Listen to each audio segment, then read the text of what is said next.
نیکوپولس کی جنگ میں فتح کے بعد سلطان بایزید جلدرم نے قسطنطنیہ کا محاصرہ شروع کر دیا تھا، کیونکہ سلطان کو اب یقین تھا کہ یورپ میں سے کوئی بھی سلطنت قسطنطنیہ کو بچانے کے لیے اب نہیں آئے گی۔ سلطان بایزید کا یہ محاصرہ اپنے آخری مراحل میں تھا کہ انہیں اناطولیہ میں اپنے ایک باج گزار ترک قبیلے کارامان کی بغاوت کی خبر ملی، جہاں کارامان قبیلے کے سردار علاؤ الدین نے بغاوت اختیار کرتے ہوئے انقرہ تک کے علاقے کو فتح کر لیا تھا، جس پر سلطان بایزید کو مجبوراً قسطنطنیہ کا محاصرہ اٹھانا پڑا اور وہ اپنی فوج کے ساتھ اناطولیہ واپس چلے آئے،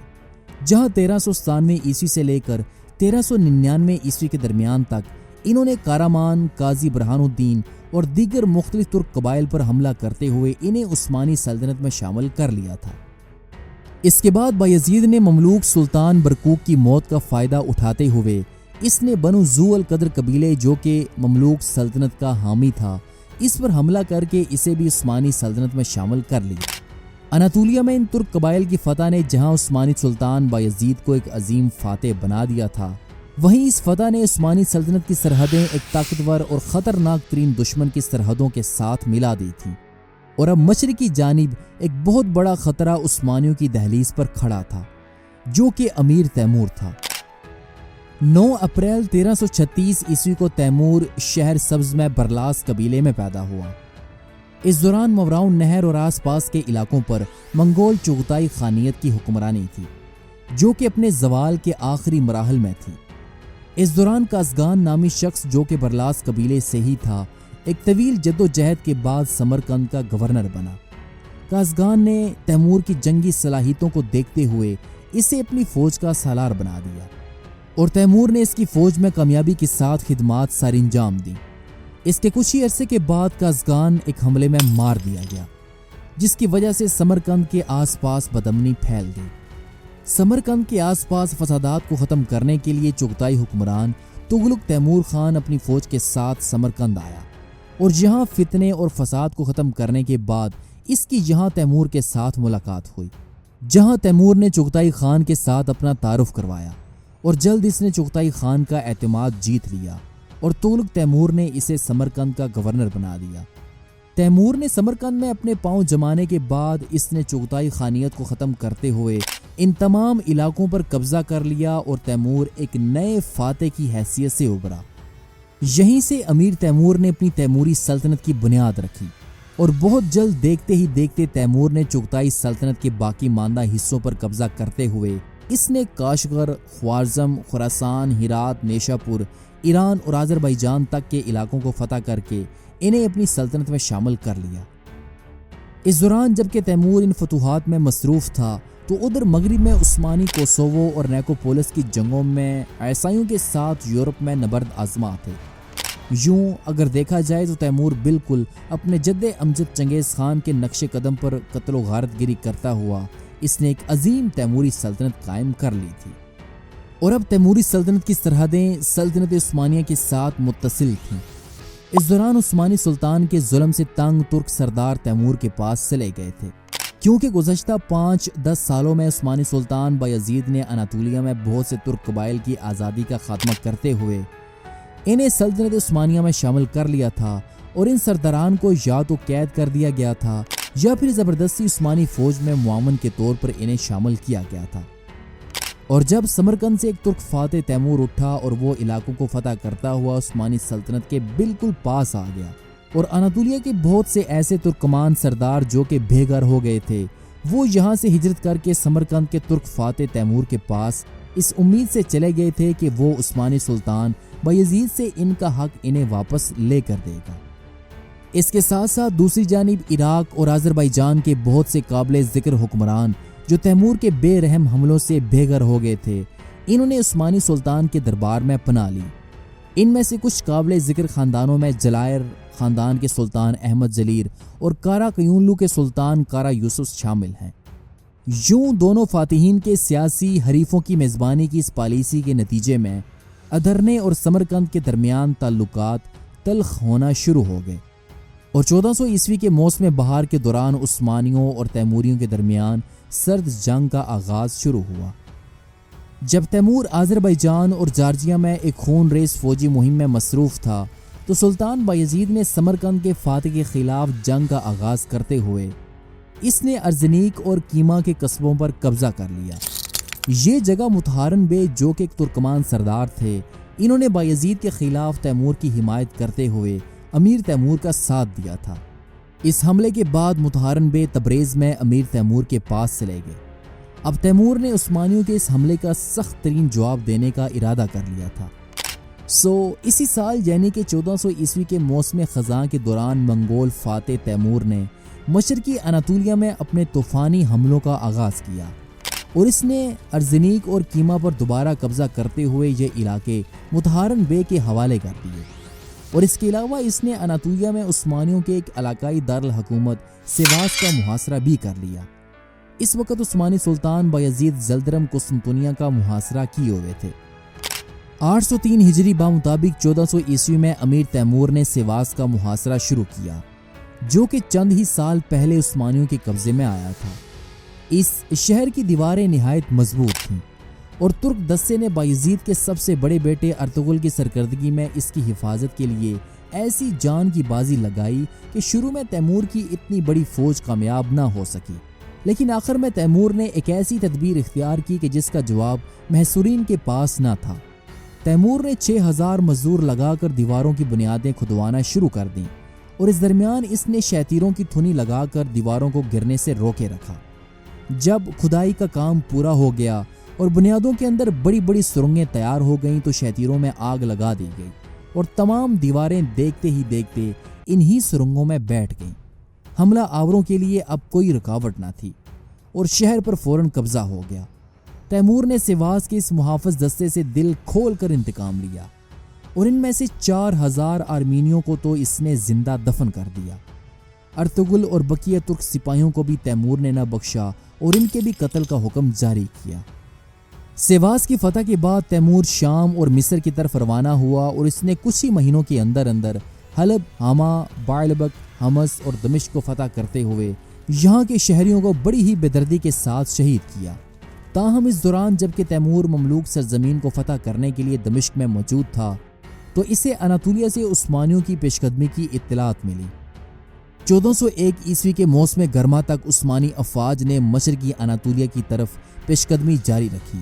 اور یہاں سیواس اور کیما کے قبضے پر دوبارہ سلطان بایزید نے حملہ کر کے ان علاقوں کو واپس حاصل کر لیا۔ یوں یہاں سے دونوں فاتحین کے درمیان خط و کتابت کا ایک ایسا سلسلہ شروع ہوا جس نے ان دونوں فاتحین کو جنگ کے دہانے پر لا کھڑا کیا۔ اس خط و کتابت میں دونوں بادشاہوں نے ایک دوسرے پر اسلام کی بنیادی اصولوں سے انحراف، کفر اور بے وفائی کا الزام لگایا۔ تیمور نے سب سے پہلے بایزید کو خط بھیجا جس میں اس نے اس بات پر زور دیا کہ وہ جلائڈ اور کارا کویونلو کے حکمرانوں کو اپنی سرزمینوں سے نکال باہر کرے، ورنہ تیمور اس پر اپنا غضب نازل کرے گا۔ بایزید نے جواب میں لکھا کہ یہاں منگول فاتح کے سامنے عراق، خراسان اور مملوکوں کی بے بس فوجیں نہیں ہیں، بلکہ یہاں عثمانیوں کی طاقتور ترین فوجیں ہیں جو کہ تیمور کو ناکوں چنے چبوا سکتی ہیں۔ عثمانی سلطان بایزید نے تیمور کو یہ بھی لکھا کہ تیمور کی فوجی مہمات سے لاکھوں مسلمان شہری اپنی زندگی سے ہاتھ دھو بیٹھے۔ بایزید نے تیمور کو اس بات پر زور دیا کہ اسے مشرقی اناطولیہ میں اپنی حالیہ فتوحات کو فوری طور پر روک دینا چاہیے۔ اس کے ساتھ ساتھ دیگر اشتعال انگیز خطوط جن میں تیمور کا بایزید کو چیونٹی سے تشبیہ دینا اور بایزید کا تیمور کو لکھے گئے اپنے خط میں اپنا نام سنہری حروف کے ساتھ بڑا کر کے لکھنا اور تیمور کا نام سیاہ رنگ میں چھوٹے لفظوں میں لکھنا تیمور کو غضبناک کرتا گیا۔ اس کے علاوہ دونوں بادشاہوں نے ایک دوسرے پر خود کو عظیم اسلامی حکمران ہونے کا دعویٰ کیا۔ یوں اس خط و کتابت کا کوئی نتیجہ نہ نکلا اور بایزید نے امیر تیمور کے مطالبات ماننے سے انکار کر دیا۔ 1401 عیسوی میں جلائڈ خاندان کے سلطان احمد نے عثمانی سلطان بایزید کی مدد سے بغداد میں اپنی حکومت کو بحال کیا، جس پر تیمور غضبناک ہوا اور وہ اپنی فوج کے ساتھ بغداد جا پہنچا۔ اس نے سلطان احمد کی بغاوت کو دباتے ہوئے بغداد کے تمام انسانوں کو تہہ تیغ کرنے کا حکم دے دیا اور یہیں سے تیمور نے بایزید کے خلاف جنگی تیاریوں کا آغاز کیا۔ 1402 عیسوی کے موسم بہار کے دوران آذربائیجان میں اپنی فوج کو تعینات کرنے کے بعد تیمور نے باضابطہ طور پر عثمانیوں کے خلاف ایک بڑی جنگ کا اعلان کیا اور مشرقی اناطولیہ کی طرف وہ اپنی فوجوں کے ساتھ مارچ کرنے لگا۔ اس ابتدائی حملے میں بغیر کسی مزاحمت کے کیما اور ارزنیک اور سیواس دوبارہ تیموری حکمرانوں کے ہاتھ میں آ گئے۔ جیسے ہی تیمور عثمانی علاقوں میں داخل ہوا تو بایزید اپنے قسطنطنیہ کے محاصرے کو چھوڑ کر واپس اپنی فوج کے ساتھ امیر تیمور کا مقابلہ کرنے کے لیے بورسا شہر جا پہنچا، جہاں اس نے بلکان اور اناطولیہ سے فوجوں کو جمع کیا۔ جب بایزید اپنی فوج کے ساتھ انقرہ پہنچا تو بایزید کے فوجی افسروں نے اسے مشورہ دیا کہ یہاں رک کر دفاعی پوزیشن کے طور پر تیمور کا انتظار کیا جائے اور یہیں اس کے ساتھ جنگ لڑی جائے، لیکن بایزید نے حقارت کے ساتھ اپنے فوجی افسروں کے اس مشورے کو نظر انداز کرتے ہوئے اس نے آگے بڑھ کر حملہ کرنا زیادہ مناسب سمجھا۔ سلطان بایزید نے انقرہ میں اپنی معمولی سی فوجی چھاونی قائم کی اور وہ تیمور کے مقابلے کے لیے سیواس کی طرف مشرقی جانب بڑھنے لگا، جہاں چند دنوں کی پیش قدمی کے بعد اماسیہ کے قریب بایزید کا تیموری فوج کے ساتھ سامنا ہوا۔ یہ تیموری فوج کا ہرول دستہ تھا جسے بایزید نے کچل ڈالا۔ بایزید اسی خوش فہمی میں تھا کہ اس نے تیمور کو شکست دے دی ہے، لیکن جب حقیقت اس پر کھلی تو وہ بے حد پریشان ہوا، کیونکہ یہ تو تیمور کی ایک ابتدائی چال تھی۔ تیمور نے اپنے چند ایک دستوں کو بایزید کے مقابلے میں بھیج کر اس نے مغرب کی جانب ایک لمبا چکر کاٹتے ہوئے وہ انقرہ جا پہنچا اور اس نے انقرہ کا محاصرہ کر لیا۔ جب بایزید کو انقرہ کے محاصرے کی خبر ملی تو اس نے برق رفتاری کے ساتھ اناطولیہ کی شدید گرمی میں اپنی فوج کو واپس انقرہ کی جانب کوچ کرنے کا حکم دیا۔ اس خوفناک گرمی میں واپسی کے دوران ہزاروں عثمانی سپاہی گرمی کی شدت کی وجہ سے مارے گئے اور بلاخر تھکی ہاری عثمانی فوج انقرہ کے مضافات میں پہنچی، جہاں جولائی کے درمیان انہوں نے انقرہ کے قریب مضافات میں اپنا پڑاؤ ڈالا۔ جنگ انقرہ میں سلطان بایزید کے پاس 60,000 کی مضبوط فوج تھی، جبکہ اس کے مقابلے میں امیر تیمور کے پاس 90,000 کا ایک بڑا لشکر تھا۔ تیمور کے زیادہ تر سپاہی چغتائی منگولوں پر مشتمل تھے، جبکہ اس کے علاوہ اس کی فوج میں ایرانی پیادہ اور آرمینیائی بھی شامل تھے۔ تیمور خود لشکر کے مرکز کی کمان کر رہا تھا، جبکہ تیموری فوج کے دائیں جانب اس کا سب سے بڑا بیٹا میران شاہ کمانڈ کر رہا تھا۔ تیموری لشکر کے بائیں جانب تیمور کا سب سے چھوٹا بیٹا شاہ رخ موجود تھا۔ تیموری فوج کے آگے 32 جنگی ہاتھیوں کی ایک لمبی قطار تھی، جو کہ تیمور ہندوستان کی مہم میں انہیں پکڑ کر اپنے ساتھ لایا تھا۔ یہ خوفناک ترین ہاتھی در حقیقت دشمن کو خوفزدہ کرنے کے لیے ایک زندہ قلعے کی مانند تھے۔ ادھر دوسری جانب عثمانی سلطان بایزید کی فوج بھی مختلف سپاہیوں پر مشتمل تھی۔ عثمانی سلطان بایزید لشکر کے مرکز میں تھا اور اس کے ساتھ اس کا وزیر جاندارلی زادہ علی پاشا اور سلطان کے 3 بیٹے شہزادہ عیسیٰ، موسیٰ اور شہزادہ مصطفیٰ مرکز کی کمان کر رہے تھے۔ ان کی حفاظت سلطان کے کیپی کولو گارڈ اور کئی ہزار جنیچری اور کیپی کولو گھڑ سوار سپاہی دستے کر رہے تھے۔ اس کے علاوہ تیراندازوں اور ہلکے عزب پیادہ دستے بھی اس میں شامل تھے۔ عثمانی لشکر کے بائیں جانب بایزید کا سب سے بڑا بیٹا سلیمان، جو کہ عثمانی سلطنت کا وارث بھی تھا، وہ کمانڈ کر رہا تھا۔ اس کے پاس بلکان اور اناطولیہ سے بھرتی کیے گئے سپاہی تھے اور اس کے علاوہ حال ہی میں کرائے پر بھرتی کیے گئے تتاریوں کی ایک بڑی تعداد بھی اس شہزادے کے پاس موجود تھی۔ دری اسنا لشکر کے سب سے آخر میں یعنی کہ سلطان بایزید کی پشت پر سلطان بایزید کا بیٹا محمد کھڑا تھا، جس کے پاس کارا کیونلو ریاست کے گھڑسوار فوجی دستے موجود تھے، جبکہ آخر میں عثمانی فوج کے دائیں جانب کے دستوں کی کمانڈ کوسوو اور نائکوپولس کی جنگوں میں اپنی بہادری سے فتوحات حاصل کرنے والے بہادر کارا تیمور تاش پاشا کر رہے تھے۔ عثمانی پاشا کے ساتھ سلطان کے وفادار بہنوئی سرویا کے اسٹیفن لازار اپنے سروی نائٹس کے ساتھ وہاں موجود تھا۔ جولائی کی صبح کو اسلامی دنیا کے 2 طاقتور ترین بادشاہوں کی فوجیں انقرہ میں ایک دوسرے کے سامنے جنگ کی حالت میں کھڑی تھیں۔ یہاں جنگ کے حوالے سے تاریخی روایات مختلف ہیں کہ کس نے سب سے پہلے حملہ کیا،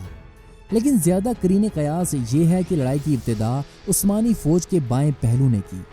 جس کے مقابلے کے لیے تیمور کا بیٹا میران شاہ اپنے گھڑسوار اور ہاتھیوں کے دستے کے ساتھ آگے بڑھا۔ یوں اس ابتدائی حملے میں عثمانی شہزادے سلیمان کے دستے سخت ترین دباؤ کا شکار ہو گئے، لیکن عثمانیوں نے یہاں پر جم کر تیموریوں کا مقابلہ کیا۔ اس دوران تیمور نے اپنے مرکزی لشکر کو حملے کا حکم دیتے ہوئے اس نے اپنے بیٹے شاہ رخ کو سربوں پر حملے کا حکم دیا۔ تاہم عثمانی اتحادی اسٹیفن کے بھاری بھرکم نائٹس نے نہ صرف عثمانیوں کا دفاع کیا بلکہ اس نے تیموریوں کے حملے کی سخت ترین مزاحمت کی، اور یہ مزاحمت اس قدر شدید تھی کہ شاہ رخ کے چند گھڑ سوار دستے مارے گئے۔ اس دوران بایزید نے اسٹیفن کو حکم دیا کہ وہ واپس دوبارہ عثمانی لشکر کے ساتھ آ کر متحد ہو جائے، جس پر اسٹیفن اپنے سربیائی نائٹس کے ساتھ واپس کارا تیمور تاش پاشا کے گھڑسوار دستوں کے پاس آ پہنچا۔ لیکن اس حکمت عملی کے دوران تیمور نے تازہ دم گھڑسوار دستے اسٹیفن کے مقابلے کے لیے بھیجے اور گھمسان کی جنگ شروع ہو گئی۔ اسی دوران جبکہ دونوں طرف سے سپاہی اپنی بہادری کے جوہر دکھا رہے تھے کہ تیمور نے اپنی ایک آخری چال چلی۔ تیمور نے کیا کچھ یوں کہ اس نے جنگ سے پہلے ہی ان تتاریوں کے ساتھ، جو کہ کچھ ہی عرصہ پہلے عثمانی لشکر میں شامل ہوئے تھے، ان کے ساتھ تیمور اپنے جاسوسوں کے ذریعے رابطے میں تھا۔ لہٰذا جب جنگ اپنے عروج پر تھی تو عثمانیوں کے بائیں جانب موجود تتاریوں نے اچانک بغاوت کرتے ہوئے انہوں نے شہزادے سلیمان کے عقب پر حملہ کر دیا۔ اس پر سلطان بایزید کا بیٹا محمد، جو کہ ریزرو دستوں کی کمانڈ کر رہا تھا، اس نے کارا کیولوک سپاہیوں کے ساتھ ان تتاریوں پر حملہ کیا اور چند گھنٹوں کے اندر ان تمام باغی تتاریوں کا خاتمہ کر دیا گیا۔ لیکن اس دوران عثمانی شہزادے سلیمان نے کم عقلی کا مظاہرہ کرتے ہوئے وہ اپنے دستوں کے ساتھ میدان جنگ سے بھاگ کھڑا ہوا۔ یوں عثمانی فوج کے بائیں بازوں کے بھاگنے کی خبر جب عثمانی فوج میں پھیلی تو اس کے نتیجے میں ایک عام خوف و ہراس پھیل گیا، اور اس دوران تیموری گھڑسواروں کے تابڑ توڑ حملوں سے عظیم عثمانی کمانڈر کارا تیمور تاش پاشا شہید ہو گئے اور تیمور نے عام حملے کا حکم دے دیا۔ لیکن اس دوران بھی سربیائی شہزادہ اسٹیفن وفاداری کے ساتھ بایزید کے ساتھ کھڑا رہا اور اس نے سلطان بایزید کو میدان جنگ سے فرار ہو جانے کا مشورہ دیا۔ تاہم بایزید نے اس مشورے کو ٹھکراتے ہوئے اپنے پیچھے موجود پہاڑی کی جانب پسپائی اختیار کی، جہاں وہ اپنے ینیچری سپاہیوں اور ذاتی محافظوں کے ساتھ آخری لمحے تک لڑنے کی تیاری کرنے لگا، جبکہ باقی عثمانی فوج میدان جنگ سے پیچھے ہٹ گئی۔ اس دوران شہزادہ محمد اور عیسیٰ دونوں اپنے سپاہیوں کے ساتھ میدان جنگ سے بھاگ کھڑے ہوئے۔ اب سلطان بایزید کے پاس صرف شہزادہ موسیٰ اور مصطفیٰ تھے۔ سلطان بایزید کے پاس 10,000 ینیچری میدان میں باقی رہ گئے تھے۔ اس مختصر فوج نے تتاریوں کے لشکر کے ساتھ جس حیرت انگیز شجاعت سے مقابلہ کیا، اس کی مثال خود ینیچری کی تاریخ میں بہت کم ملتی ہے۔ لیکن آخرکار گرمی اور پیاس کی شدت نے ان کے بازو کمزور کر دیے اور تتاریوں کی کثرت غالب ہو کر رہی۔ بایزید کے بعض افسروں نے لڑائی کی حالت دے کر چند گھنٹے پہلے ہی اسے میدان جنگ چھوڑنے کی رائے دے دی تھی، لیکن اس نے اس مشورے کو حقارت کے ساتھ ٹھکرا دیا تھا۔ اب جب کہ وقت نکل چکا تھا، بایزید نے بھاگنے کی کوشش کی، مگر محمود خان چغتائی نے تعاقب کر کے بایزید کو گرفتار کر لیا۔ آل تیمور کا مورخ شرف الدین علی بیان کرتا ہے کہ جب بایزید قیدی کی حیثیت سے دست بدستہ تیمور کے سامنے لایا گیا تو تیمور نے آگے بڑھ کر اس کا استقبال کیا اور اس کے ہاتھ کھلوا کر عزت و احترام کے ساتھ اپنے قریب بٹھایا، پھر اس کی حالت پر افسوس اور ہمدردی کا اظہار کرتے ہوئے کہنے لگا کہ اگرچہ احوال عالم تمام تر اللہ تعالیٰ کے اراد و قدرت کے مطابق پیش آتے ہیں اور کسی دوسرے کو حقیقتاً کوئی اختیار و اقتدار حاصل نہیں ہوتا، تاہم انصاف اور حق یہ ہے کہ تم پر جو مصیبت آئی ہے وہ خود تمہاری لائی ہوئی ہے۔ تم نے بارہا اپنی حد سے باہر قدم رکھا اور بالآخر مجھے انتقام پر مجبور کر دیا۔ پھر بھی چونکہ تم اس دیار میں کفار سے جہاد کر رہے تھے، میں نے بہت صبر کیا۔ ان حالات میں جو فرض ایک خیر اندیش مسلمان کا تھا اسے بجا لایا۔ میری خواہش تھی کہ اگر تم فرما برداری کی راہ اختیار کرو تو مال و لشکر کی جس قدر ضرورت تمہیں ہو اس سے تمہاری مدد کروں، تاکہ تم اطمینان اور قوت کے ساتھ جہاد میں مشغول رہ سکو اور دیار اسلام کے اطراف و اکناف سے ان کفار کا خاتمہ کر دو۔ لیکن تم نے سرکشی اور بغاوت اختیار کی، حتیٰ کہ معاملہ یہاں تک پہنچ گیا۔ سب جانتے ہیں کہ اگر صورتحال اس کے برعکس ہوتی اور جو قوت اور طاقت اللہ تعالیٰ نے مجھے عطا کی ہے تمہیں حاصل ہوتی تو اس وقت مجھ پر اور میرے لشکر پر کیا گزرتی۔ لیکن اس فتح کے شکرانے میں جو اللہ تعالیٰ کے فضل و عنایت سے مجھے حاصل ہوئی ہے، میں تمہیں اور تمہارے آدمیوں کے ساتھ بھلائی کے سوا کچھ نہیں کروں گا، اپنے دل کو مطمئن رکھو۔ سلطان بایزید نے انفال کے ساتھ اپنی غلطی کا اعتراف کیا اور آئندہ کے لیے اطاعت کا وعدہ کیا۔ تیمور نے اسے خلعت شاہانہ پہنا کر مزید لطف و عنایت کی توقع دلائی۔ اس کی خواہش پر شہزادہ موسیٰ بھی جو قید میں تھا آزاد کر کے اس کے پاس بھیج دیا گیا، اور تیمور نے ان کے رہنے کے لیے اپنے خیمے کے قریب ایک عالی شان خیمہ نصب کروایا اور بعض ذالی مرتب امراء کو ان کی خدمت میں مامور کیا۔ بورسا سے جب حرم سلطانی لایا گیا تو تیمور نے شہزادی ڈسپنا اور اس کی لڑکی کو بھی بایزید کے پاس بھجوا دیا، لیکن یہ تمام مراحم سلطان بایزید کے زخمی دل کے لیے نمک کا کام دے رہے تھے،